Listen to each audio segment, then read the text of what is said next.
O primeiro dia do julgamento no STF sobre Jair Bolsonaro e outros 7 acusados de tentativa de golpe de Estado foi marcado por tensões, surpresas e até confrontos no tribunal. Com segurança reforçada e a presença inesperada do ex-presidente, o clima foi de alta tensão, desde tentativas de desestabilizar o julgamento até a detenção de um advogado. Agora, o STF decide se Bolsonaro e seus aliados se tornarão réus, em um caso que pode mudar o futuro político do Brasil. O que vem a seguir? A resposta está prestes a ser dada. No primeiro dia de julgamento no STF sobre a denúncia contra Jair Bolsonaro e outras 7 pessoas por tentativa de golpe de Estado, o clima foi tenso e repleto de surpresas. Desde a segurança reforçada até a presença inesperada do ex-presidente, o ambiente foi marcado por uma série de eventos inesperados. A segurança do tribunal foi intensificada de forma inédita. A primeira turma do STF montou um esquema de proteção rigoroso, com varredura feita por cães logo cedo e dezenas de agentes armados dentro e fora do plenário. Mas, mesmo com todo o aparato de segurança, a tensão estava no ar. Antes de a sessão começar, servidores do tribunal alertaram, de forma clara e enfática, que manifestações de qualquer tipo, seja aplausos ou vaias, seriam proibidas, assim como gravar ou tirar fotos do julgamento. Foi nesse momento que Jair Bolsonaro entrou na sala, sentando-se na primeira fileira ao lado dos advogados e bem próximo aos familiares das vítimas da ditadura. Sua presença, inesperada e não anunciada, causou surpresa, mas, como denunciado, ele tinha o direito de acompanhar o julgamento. Enquanto isso, nos arredores do plenário, deputados bolsonaristas causaram outro momento de tensão. Chegaram atrasados, sem avisar, e foram barrados na porta pelos seguranças.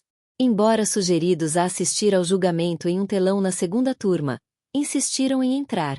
O presidente da turma, Cristiano Zanin, cedeu e permitiu sua entrada, mas o clima de imprevisibilidade continuava. A situação ficou ainda mais tensa quando um advogado, Sebastião Coelho, que não havia se credenciado, tentou acessar o plenário. Ele foi detido por desacato, após protestar contra o arbítrio do tribunal. Seus gritos ecoaram pelos corredores, aumentando a sensação de caos. E não parou por aí. O julgamento foi interrompido brevemente quando o celular de um jornalista apitou enquanto o advogado de Braga Neto, José Luiz de Oliveira Lima, estava apresentando sua defesa. A assessoria do tribunal teve que intervir, cobrando a todos que mantivessem seus aparelhos no modo silencioso. Cada momento desse dia foi uma mistura de tensão, surpresa e controle.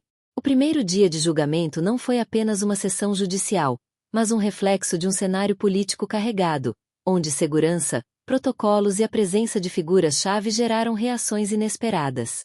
Segue alguns trechos do primeiro dia de julgamento. Retornando à preliminar, nessas 1.494 ações, o Supremo Tribunal Federal, sempre era uma preliminar, o Supremo reafirmou a sua competência. Foram 1.326 ações penais, sendo algumas já 266 com trânsito em julgado, outras esperando os embargos e outras denúncias recebidas. 1.326 ações que o plenário do Supremo, antes da mudança regimental, recebeu, processou e condenou ou absolveu e julgou, entendendo ser de competência do Supremo Tribunal Federal. Após a edição da emenda regimental número 59, em 18 de dezembro de 2023, e aí se alterou a competência penal, em regra, para as turmas, e à época por 10 votos a 1, é importante que se diga, o eminente ministro Luiz Fux, que havia, quando o presidente proposto alteração para retorno ao plenário, votou pela manutenção do plenário, e todos os demais ministros, todos os demais 10 ministros votaram a favor dessa alteração regimental.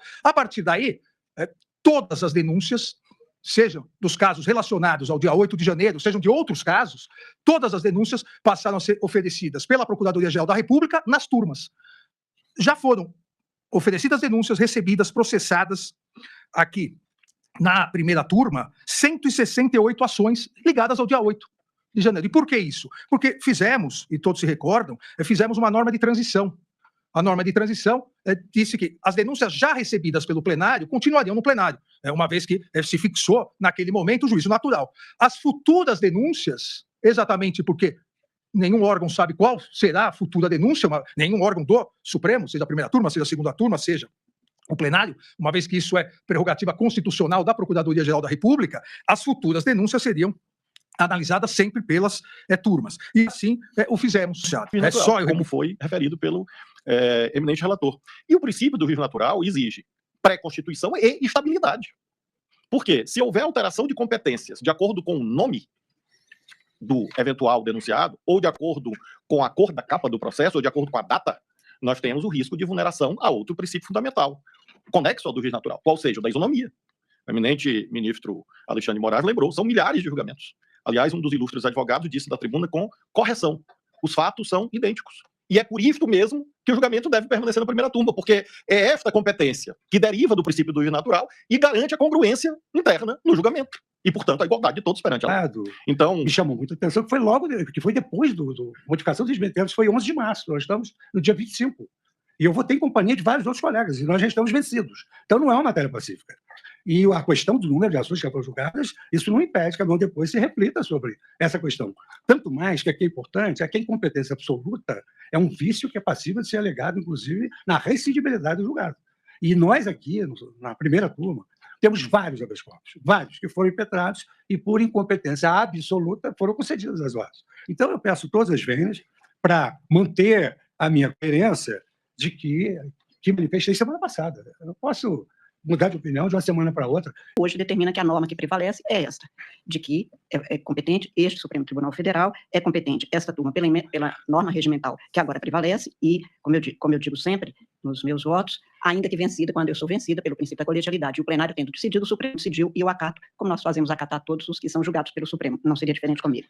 E principalmente, no meu voto que eu estou levando em consideração com ênfase, como fundamento, é o princípio da isonomia. Se nós julgamos todos os casos referentes aos mesmos fatos, como aqui já foi lembrado, nesta primeira turma, ou se teria nulidade de tudo que foi feito, e aí são de todos os processos que foram mostrados aqui, relatados pelo eminente ministro Alexandre de Moraes, ou, este caso, passaria a ser agora um norte para que a gente desfaça tudo e volte a fazer, sendo que nós consideramos que era válido, o que foi questionado, foi respondido pelo plenário do Supremo, pela maioria, mas é o plenário e se a decisão for de um ministro, é o Supremo falando, se for de uma turma, é o Supremo falando, se for do plenário, muito mais é o Supremo falando. Razão pela qual, senhor presidente, com base, portanto, na competência que foi estabelecida por norma regimental e que está prevalecendo para todos os julgados referentes a esses mesmos fatos em todos os casos anteriores, quer pelo princípio do devido processo legal que determina que as normas são estabelecidas em nome do princípio da segurança jurídica, quer, especialmente, em nome do direito que todo mundo tem, todo jurisdicionado tem, de ser tratado igualmente a todos os outros, incluída aí a questão da competência do julgador, que é o princípio do juízo natural, eu estou votando no sentido de rejeitar essa preliminar, senhor presidente, com as vênias dos entendimentos contrários e com todos os argumentos que foram apresentados pelas nobres defesas. Diante dos inúmeros julgamentos que já ocorreram e nos quais eu me manifestei exatamente pela competência do Supremo Tribunal Federal e também da primeira turma, assim que houve a mudança regimental através da emenda regimental 58 de 2023. Então, mantenho também aqui a minha coerência, Ms. Fux, pelos pronunciamentos anteriores em situações que envolviam exatamente atos relacionados ao dia 8 de janeiro, no sentido de reconhecer a competência do Supremo Tribunal Federal e, como eu disse, da primeira turma após a mudança regimental.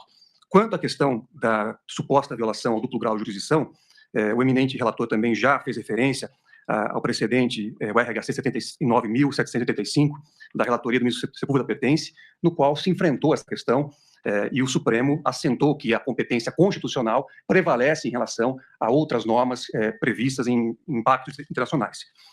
Lembro também, ministro Alexandre, que além do área citado por Vossa Excelência, na ADI 5.175, da relatoria do ministro Gilmar Mendes, também foi assentado no voto de Sua Excelência que o duplo grau não se aplica aos casos de foro por prerrogativa de função.